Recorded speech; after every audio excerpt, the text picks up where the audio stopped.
একদিন টিঙ্কু ও তার বন্ধুরা মিলে জঙ্গলের মধ্যে বেড়াতে যায়।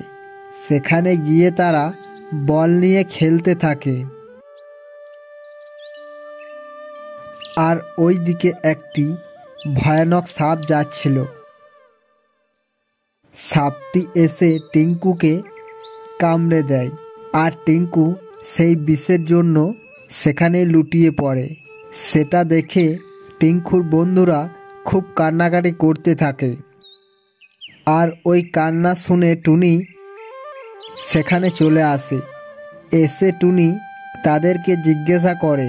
তখন তারা টুনিকে সব বলে। সব শুনে টুনি তাড়াতাড়ি একটি সাপুরিয়াকে ডেকে আনে।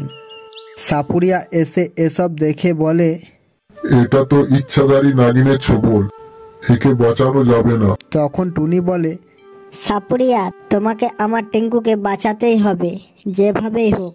সেটা শুনে সাপুরিয়া বিন বাজাতে লাগে। আর ওই বিনের আওয়াজ পেয়ে ইচ্ছাধারী নাগিন সেখানে চলে আসে। এসে সে তার বিষটা তুলে নেয়, আর টিঙ্কু আবার আগের মতো ভালো হয়ে যায়।